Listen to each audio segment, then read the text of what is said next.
If you stay ready, you ain't gotta get ready. I'm ready, yeah. What's up, guys? So today I'm gonna tell you guys about why I became a hygienist. But first, my patient's here, so we'll talk about it after I see this patient. All right, 1 second.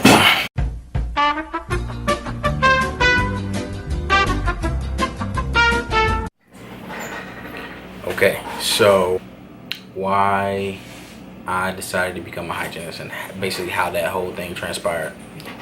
So I was actually in the military prior to going to hygiene school. I did 4 years in the Air Force as a military cop. And when I got out, I think I was right around 24 years old. At that time, my current situation was freshly getting out of the military. I have 2 kids, a boy and a girl, and I was married. I had a wife. And basically, I had to make a decision. What I did, I'm gonna just take you guys through my whole mental process. Leaving the military was a little scary for me because, mind you, I went in the military at 18 years old. So most of my experience as an adult was in the military. My thought process was this. I was 24 years old and I had so many things floating around in my mind of a direction I could go. It's like I was in the military as a cop, so I could be a cop. I can go apply and do that. I can just pick any job, work, a regular job.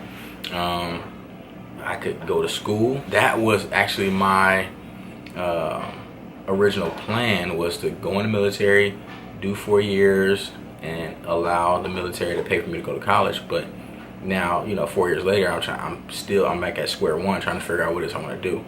So anyways, what I knew in my mind was that I had seen throughout the years so many people, family, friends, just people that I met that are 40 years old, 50, higher, just anybody older than me in life doing things that they're not happy with or satisfied at. And a lot of it, I think, pertained to the decision that you make. So I had in my mind, I was thinking, nothing new is under the sun.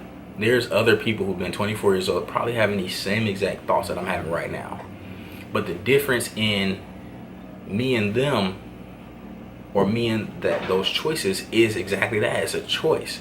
So I had to make a choice now on what I was going to do to move forward and not stay stagnated in the thought process of what am I going to do with my life, blah, blah, blah. Oh, I want to do this and then go over here and then, don't do that and then come back to square one. Oh, I want to do that now. So I had to make a decision. I had to figure it out. So what I did was I took out a pen and paper and I literally wrote down each career that I was interested in.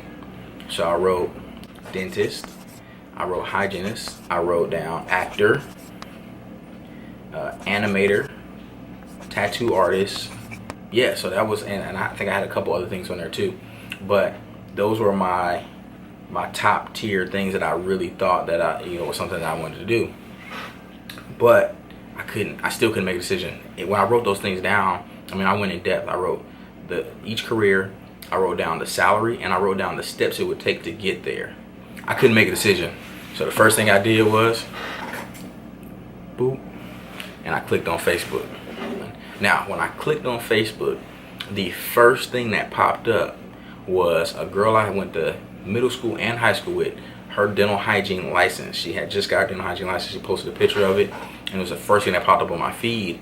And to me, that was like, it was a clear sign that that's the route I needed to take. I went full force, straight to a school that I knew of that was local, that had a dental hygiene program, Forest College. That's actually where I ended up going, Forest College in Smyrna, Georgia. So when I went to apply for dental hygiene school, I was greeted with open arms, like how any admissions reps in colleges do. And me expressing what I wanted to do. I wanted to become a hygienist. I wanted to use it as a stepping stone to become a dentist. I wasn't greeted with the kind of push that I had hoped for. They were kind of diverting me to dental assisting And I understand a part of the reason. So a part of the reason was because I said I wanted to be a dentist.